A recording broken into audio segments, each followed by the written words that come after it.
Thank you so much for joining us today on DGITM. We are so lucky to have the full crew in-house today. We'll go ahead and get started with welcoming Kay. What? Hello, my name's Kay. I'm hungover as balls. This should be fun. What were you drinking last night? Vodka. Vodka, what you drink every night. Yeah. And other than Tinderella over here, we also have Lo with us. Hi everyone, what's up? This is our very first official DGITM podcast with all the players. That's super exciting. Ow. It's awesome, so let us raise our glasses. Hey, I wasn't even planning on drinking today until we were recording, so... And it's DGITM, so you gotta have at least 1 or 2 drinks. Yeah, I don't plan on drinking most days until I start drinking. I wanted to ask you guys, if pineapple was an emoji body part, what body part would it be? And go. We'll start with Kay. It's the butthole. Oh. Why? It's just, when you turned it upside down, that's what the pile, looks like a butthole. Okay, I mean, that does make sense, I guess. But when you send it as emoji, you don't see that part. Oh, okay. Lo, what would you say?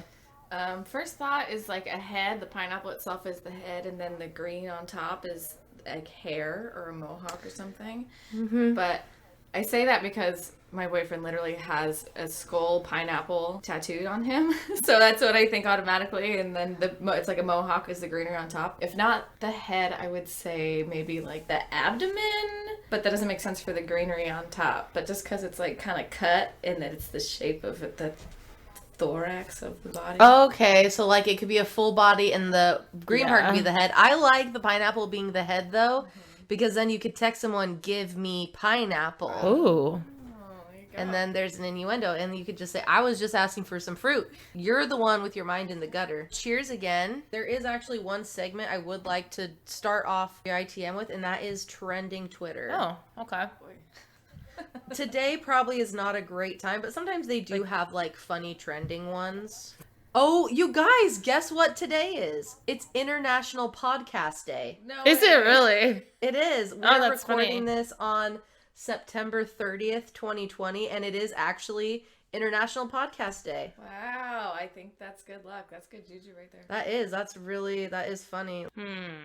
How do I do this godfalutin Twitter? I mean, Twitter's not important. Let's just face that. But I mean, it's actually number 1. Oh no, it's number 2 trending on Twitter, National Podcast Day. Let's see what else we have. The Braves, which is sports, and we don't follow sports, so... No. And that's the end of our trending Twitter segment, apparently. So our next segment, I'm going to be doing a true crime storytelling, hoping that this is going to be the first of 3 true crime installments. I will do this first one. Lo is going to take the second one, and perhaps Kay will do the third one. We're just kind of shooting from the hip. So I have a true crime story that is relevant to the Portland area. Now, Kay has already heard this story because we tried recording it earlier for the last podcast, but I actually ended up losing the recording. So I'm curious if I can give you guys, or specifically if I could give Lo, a couple of key words from the case. It is one of the biggest well-known cases in Oregon. We're gonna go ahead, give Lo a couple clues. I want to see if she can guess what case we're gonna go over today.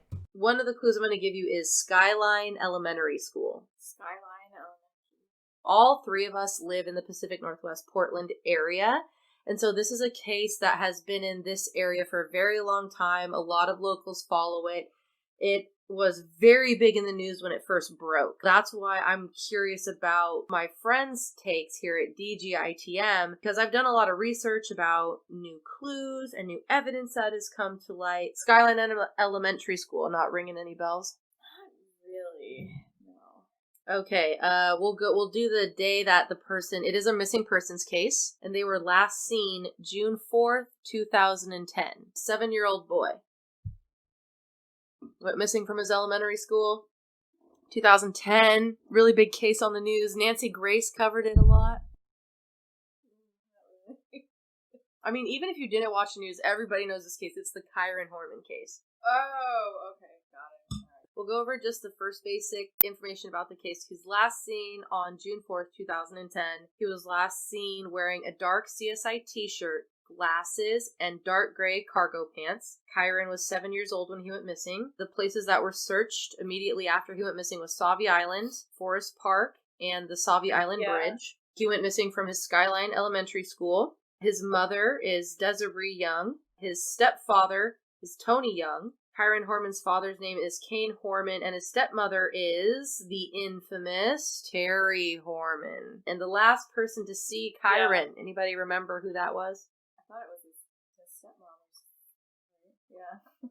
Yeah. Yep, it was a stepmom. Now that you know what case it is, do you remember it at all, or what do you remember about it? That everyone thinks that his stepmom killed him. Yeah. Yeah. Pretty much. That's pretty much the gist. That's basically what happened. Is it? Like, was it proven? It hasn't been proven, but it's what is called a no body case, which means that there is so much circumstantial evidence, but no body, so it's really hard to persecute people. The reason why they didn't go after Terry Horman is because they didn't want to get wrapped up in double jeopardy if at some point they did recover a body. Or if, Kyron is found. It is possible that he was in human trafficking or something like that. Did she get convicted, or they didn't do anything with her at all? We'll start with the timeline of... Well, I guess we could actually... Let me just kind of skim through the important things. It's unclear exactly what time he goes missing. There's that picture of him that was taken in front of his science fair project, because there was a big science fair that day. So that kind of adds to the chaos of him going missing. The school, they didn't have any video cameras. They didn't have any sign-in sheets or anything like that. And the last person to see him was Terry Horman, so she was a really big person of interest. Did they ever talk about, maybe traffic cams? Was that something that was brought up at some point? Traffic cams were brought up. What was going on is she goes to 2 different Fred Meyer stores because supposedly her daughter, Kayla, who is Kane's daughter, has an ear infection. And so Terry is going around to different Fred Meyer stores, 2 to be exact, looking for ear medicine for her daughter Kayla. Now, what is suspected is Terry parked very far away from any of the parking lot cameras that Fred Meyer had, so that when the police went to investigate, they couldn't see if maybe Kyron was in the car, her daughter was in the car, or if there was a third party in the car. Because that's another piece of the evidence, is there was someone who was spotted in Terry Horman's car that day. And another very suspicious thing when we're talking about the video surveillance footage, this particular day, now Terry Horman, Kyron's stepmom,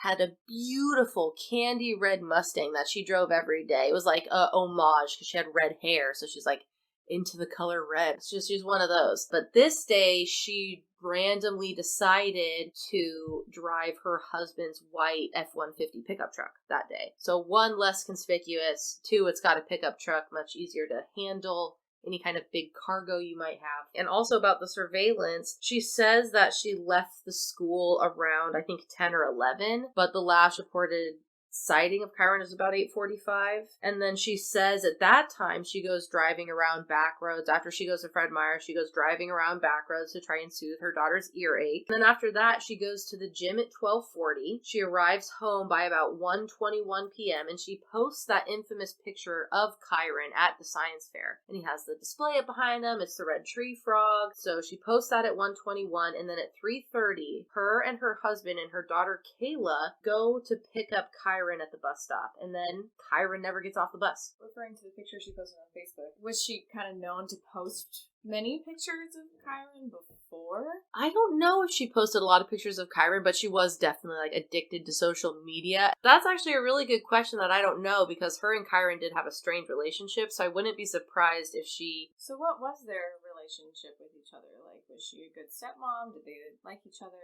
Well, Terry Horman claims that Desiree, because there is some other stuff, Desiree actually lived in Medford, so Kyron's biological mother, but they would drive back and forth all the time so that Kyron could get to see his mom. But Terry was taking a lot of ownership of all of the care for Kyron. She says Desiree asked her to step up and take care of Kyron. Apparently that conversation never really took place the way Terry said it did. It was definitely strained, and Desiree reports that Kyron would cry and not want to go back home to Portland when he would go visit his mom in Medford because he had a strained home life. Actually, the last visit he had with his mom was the end of May, and he was so upset that he didn't want to go back home to Portland to his home with Kane and Terry that he was crying and crying, so he didn't want to go. And that night he actually wet the bed before he had to go. Once the school reports Kyron missing, then the search is on, and it's a very rigorous search. The area, I also wanted to get your guys' take about, they search a perimeter of 2 miles around the Northeast Portland school, but then there was a really large focus on Sauvie Island and Sauvie's Island Bridge. A lot of the time what you see in the reporting is that they're like going through marshlands. There's also the big river that flows into the Pacific Ocean right there next to Sauvie's Island. Yeah, the Columbia River. It's the Columbia River. They were also searching the Forest Park area. So I don't know if you guys have been out to those areas. What is Sauvie's Island like, Lo? I mean, I've mostly just been to, like, the Sauvie Island Pumpkin Patch and Corn Maze and stuff like that. But I know there's a beach. There's a new beach out there, and there's a lot of, like, kind of meadowland and some forested area, but there's a lot of beach. But no, when you said that at first, that they searched Sauvie Island, that I was a little confused. Like, why would they search Sauvie Island? And why would they search Forest Park? Like, why would those be the first things? Because, one, how close are they to the school? If the kid wandered off and went roaming on himself, I don't know if he's going to make it to Sauvie Island or to Forest Park. If he was kidnapped, I still don't know why someone would go to Sauvie Island or Forest Park if they were kidnapping somebody, unless there's too many people. They're very populated areas, usually. What time of the year was it? June? It was June 4th, 2010. Yeah, pretty populated areas for someone to take a kidnapped kid.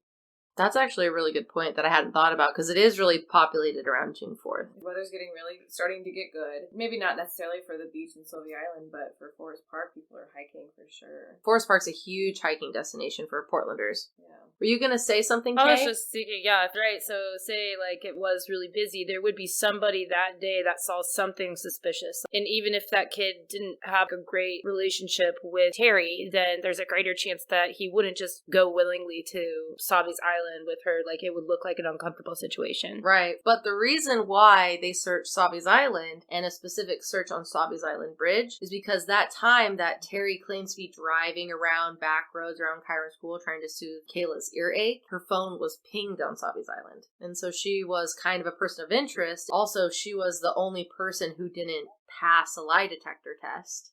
She failed 2 of them and walked out of 1. But that was a little bit after the fact, after they found out her phone had been pinged. But she was the last person to see Kyron.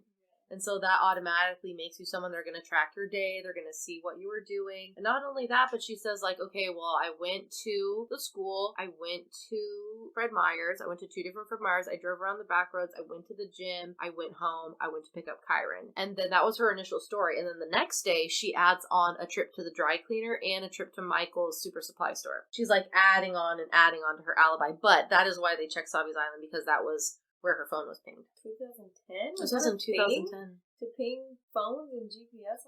Oh yeah, smartphones. Smartphones started when I was in high school, and I graduated in 2010. I think that was also like a CSI thing back in the day too. Yeah, it's like they triangulate. Right, they triangulate it. So it kind of reminds me of the whole Sauvie Island. Also about Sauvie's Island, it's such a rural area with like you said, low pumpkin patch and beaches. It's really a pretty rural area, even though it is in Portland. It's nature and wildlife out there. But that was the end of day 1. They searched as much as they could, and they went through Sauvie's Island and a 2-mile thing around the school. So what was the inspiration to searching Forest Park? Forest Park is around the area where Terry said she was driving around. Oh. And another weird thing about Forest Park, I don't have any confirmation on the story, but I did hear it reported that there was a man who lived with his daughter for 4 years in Forest Park undetected, because it is such a huge park. It's got how many square miles? You square 50,000? Like how many? I don't know how many acres it is, but it's huge.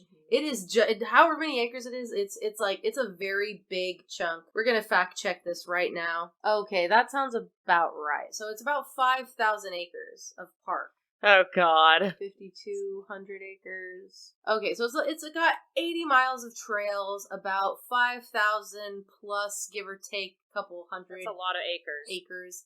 So that was June 4th, A lot. 2010. And then we go ahead, and that's the end of day 1. So we're going to go ahead and jump forward to June 9th. Family doesn't want to give any public statements, but they do thank everybody for helping them. And they urge people to check their own ranches, their own barns, their own property. Because again, that was on Sabi's Island. So there's a lot of farms and stuff like that. So they're asking people, like, if you did wander off or if someone did do something to them and put them somewhere, like, just the best thing people could do is check their own property. So that was about the announcement they gave on June 9th. That was their first public announcement. And then on June 12th, if you remember the footage on the news of like the dogs and stuff going through Forest Park, they were cadaver dogs. They had 300 trained rescuers and then 1,300 volunteers. The current reward for finding any evidence or anything that leads to Kyron is $50,000. Any evidence that leads to his... I do recall there was a woman who was, I can't remember if it was on the news or where I saw it, but it was a psychic that was proclaiming that she kept having dreams over and over and over again about a shed. She had like a feeling that Kyron was in the shed. So I wonder always about the psychics and stuff like that, or people who have some sort of premonitions.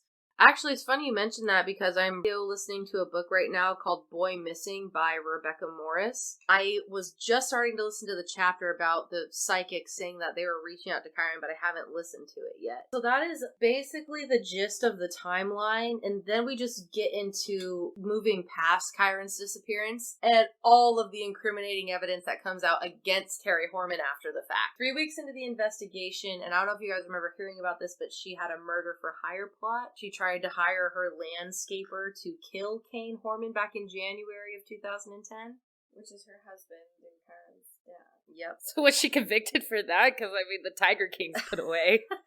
Actually, no, she wasn't convicted of that. But what the police did do is the landscaper went with a police detective wearing a wire to Terry. And they're like, okay, but this is after Kyron goes missing, so Terry's on high alert. And they're like, all right, look, we'll take your $10,000 to kill your husband. You still want him dead? We'll do it for $10,000. And Terry didn't really buy into it, and so she called the police and like reported a threat. Later on, the police are like, all right, Kyron Horman, your wife put out a hit on you basically. And this really freaked Kyron out. And up until this point, he was kind of trying to support Terry Horman and like, oh, she's not that bad, she couldn't have done it. But once he learned that from the police, he put on a wire too, and he tried to incriminate Terry as well. Oh. Yeah. So what was her motive behind wanting to have her husband off? Well, that's the other thing is, go back a little bit before that. Kyron is married to Desiree. Desiree is pregnant. Kyron meets Terry at the gym. Kyron cheats on Desiree with Terry. And so, once a cheater, always a cheater, right? And so one of the motives, which we're going to go over so many different motives, but one of the motives that Terry has is that Kyron was allegedly also cheating on Terry. And also Kyron reports that she had just had her daughter Kayla. And so he thinks it was also a little bit of postpartum depression. You might remember also there was a press conference a little while after where the parents talked about Terry refusing to now work with the investigation. So at this point, she's already failed 2 lie detector tests, walked out of 1. She's had 2 people approach her wearing wires. So she decides to enlist the most powerful and the best criminal defense attorney in Portland, Stephen House, and stops working with the police investigation. You know when you just look guilty? Like, just, yeah, if you have nothing to hide, you have nothing to hide. End of story. You have nothing to hide, you have nothing to hide. But obviously she has something to hide. We move on to August 10th, 2010. Police make a really big announcement. They're asking people to come forward with any information regarding Terry's white pickup truck that she drove that day, and a suspect who was spotted sitting in the truck outside of the elementary school. So there is an alleged third party who was with Terry in the pickup truck that day. Who was the witness? I'm not sure who the witness was, but it was reported a couple different people could have been that third party in the pickup truck. Now, Terry says that it could have been the school janitor, because the school janitor also had a white pickup truck and maybe was doing some custodial things around the school, so maybe people got confused. However, the janitor was exonerated very early on in the investigation. Also, the janitor is the sibling of the school principal at the time. But the question remains, who is the third party in the pickup truck? There's this guy, Bruce McCain, who was a former Multnomah County sheriff, and he quoted that the identity of the second person, if he or she even existed, could be critical in determining what happened to Kyron after 9 a.m. on June 4th, 2010. So who do you guys think the third person could be? Or the second person, I guess. Her lover. She was actually hooking up with Kane's high school friend at the time. And cheating on him, too. That's what I was thinking. Because, like, when people are accusing sometimes or, kind of projecting of what really they are doing. So maybe Kane wasn't cheating, but she was, and she started acting suspicious and, like you said, postpartum and all that stuff. So could have been the lover and the guilty conscience. Guilty tend to accuse the innocent. Mm-hmm. Well, didn't you say that her daughter was in the car or something? Yeah, her daughter's an infant child, though. So real quick, I know we're talking about who the third person was, but why did she take the truck that day? What was her reasoning for taking the truck that day? Her reasoning for taking the truck that day was that she was having to transport the science project to and from school. They were actually leaving their science projects there for an entire week. That claim has kind of been debunked. She didn't really need the truck. But here's a couple other little pieces of evidence. Why was Kyron marked absent?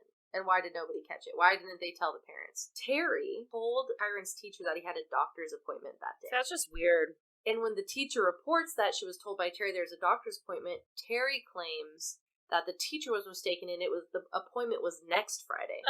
But the kid was there. The kid was there. There's a picture at the science fair, but he never goes into the classroom when class is starting. He never enters the room. And in the book I was listening to this morning, what happens is there is the teacher and there's the teacher's aide. The teacher's aide is taking attendance. She's like, "Oh, where's Kyron?" According to an eyewitness in the classroom, which was a very young child, the teacher just said, "Oh, it's okay. He's probably out getting a drink of water. He's in the bathroom or something." But she did report to the police about the doctor's appointment, and that's been a really big piece of evidence ever since.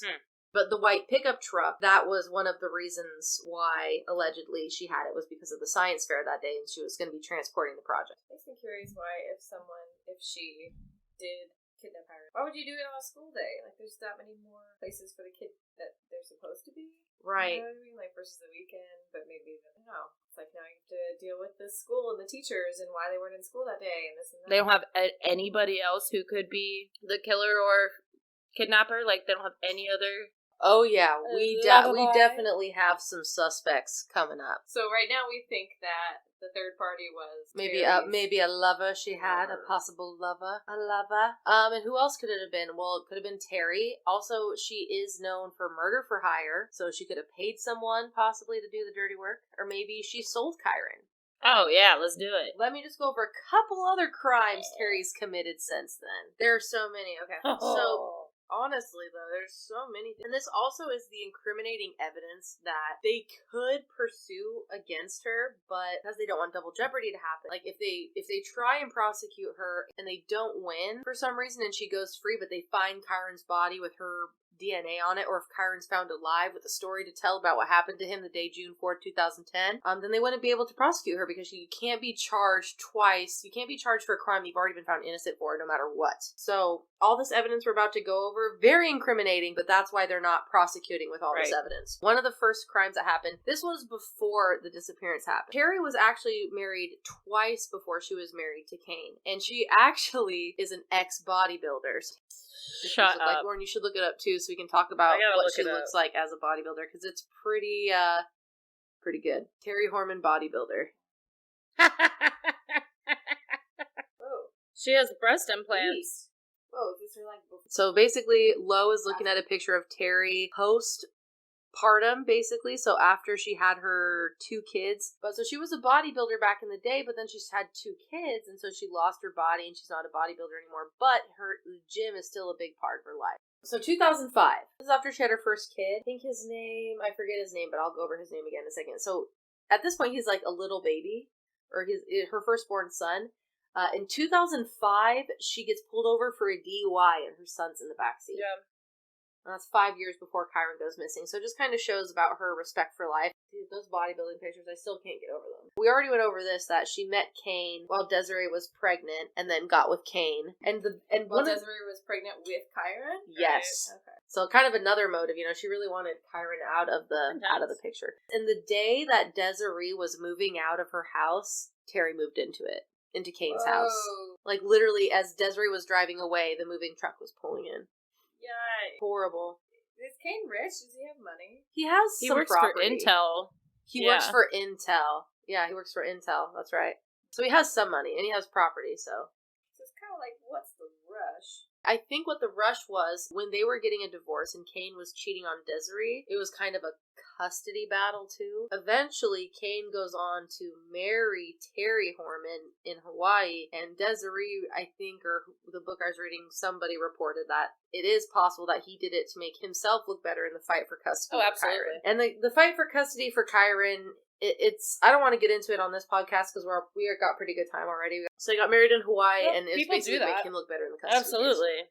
But could you imagine how different the fate would be? But that's another possible motive for Terry hurting Kyron is also that Kane cheated on Desiree with Terry. So here's another really good piece, which is emails recovered of Terry writing things about how she wanted Kyron out of the house and how she didn't like him and how she wanted his life to end. Who is she emailing this to? I told you that is what Lo and I were just talking about. She probably was just really jealous too because she wants this picture perfect family. We already kind of talked about what no body cases and are Kyron's and why not in that they didn't picture. pursue all those evidences because it's no body case in double jeopardy. This is how Dee Dee Speicher starts to be looked into. Desiree files on the 1st of June in 2012. Desiree files a civil suit against Terry. Since the police are not doing anything, Desiree decides, okay, well, I'm going to basically file a civil suit against Terry, requesting her to admit what happened to Kyron, where Kyron is, and also she was suing for $10 million in damages because it ain't cheap to look for a missing child. So she does that, and then August 15th, 2012,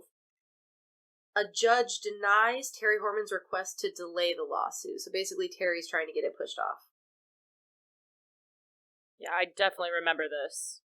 What ends up happening is Stephen House, her expensive defense attorney, argues that the lawsuit goes against the Fifth Amendment, and what ends up happening is Desiree decides to drop the lawsuit. And the reason for that is because the police didn't want to release other evidence that they had. So did they ever go to court over this? Whoever committed the crime got a hold of the evidence because of that lawsuit going through, it could possibly put the case at risk and give information to people who don't need it. The guilty don't need that information.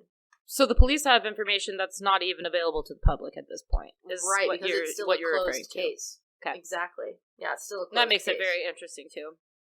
Mm-hmm.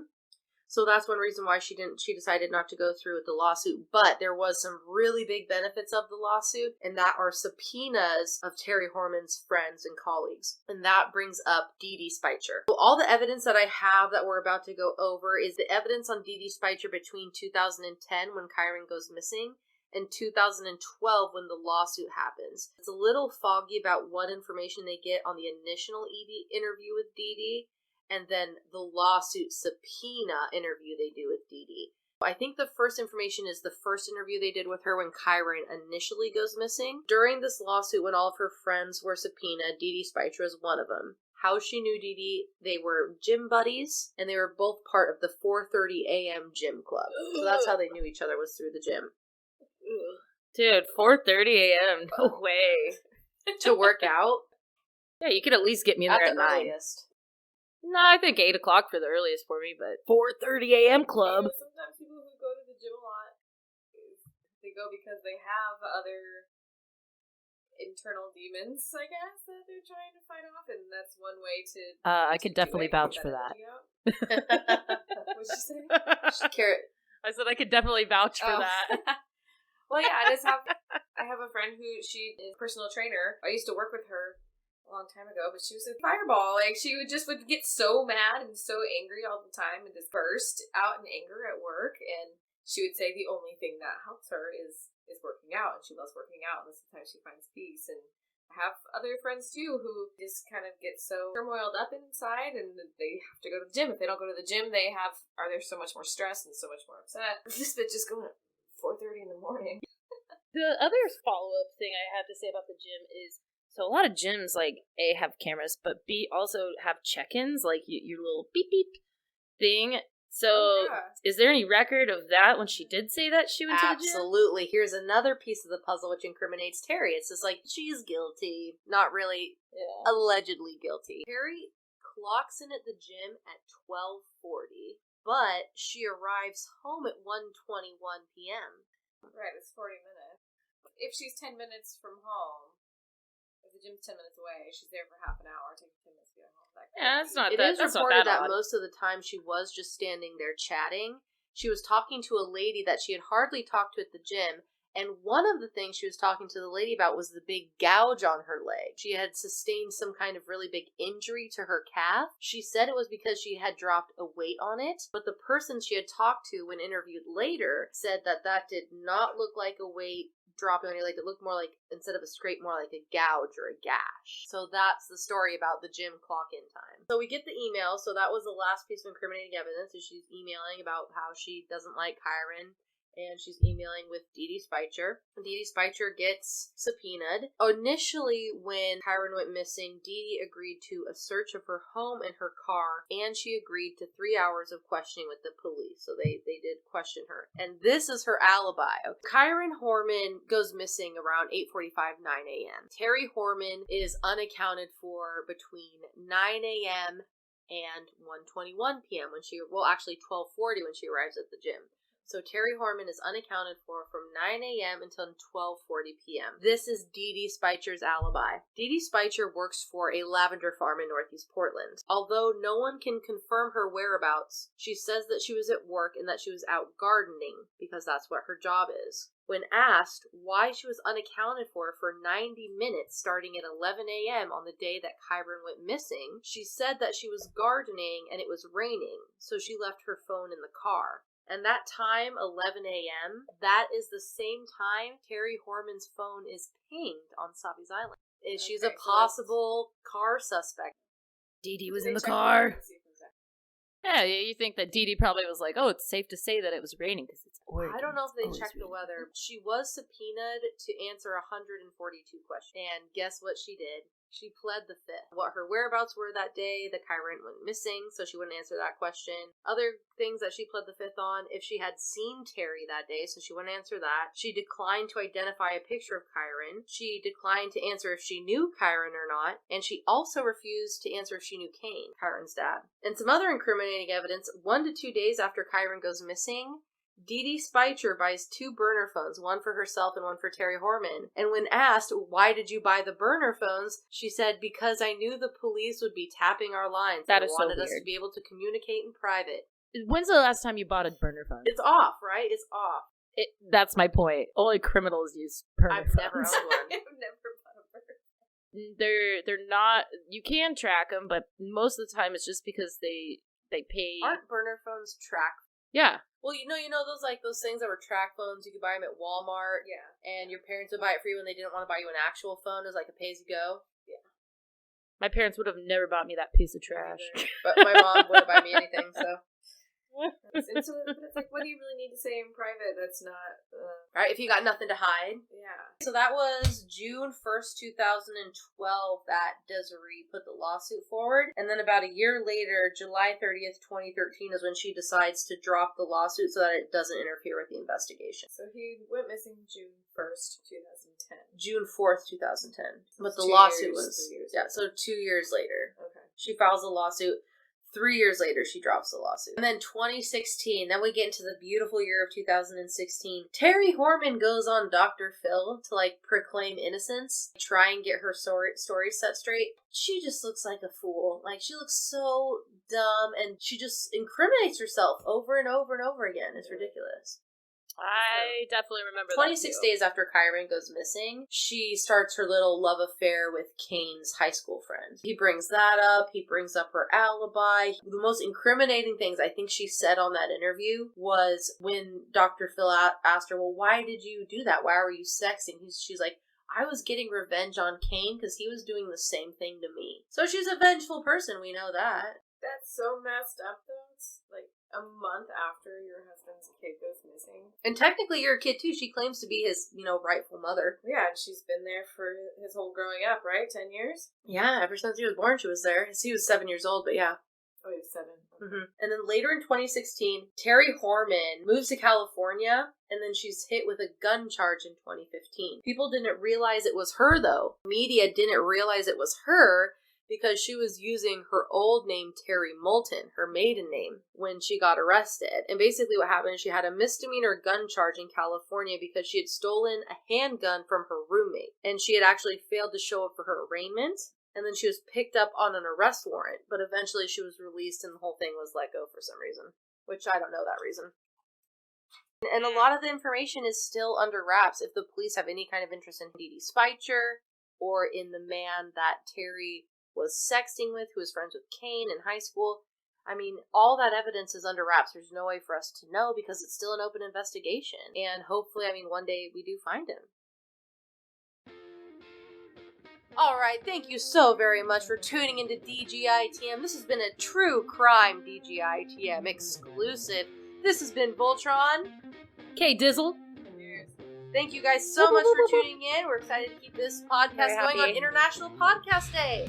Our very first official podcast. Oh, cheers. Oh, and one more drink. We'll do one more drink to drink. I have to go to the grocery store, so I can't. And, alright, our final cheers. Delicious. And antioxidants. Woo! And vitamin C. Alright guys, thanks for tuning in. This has been DGITM. Signing off.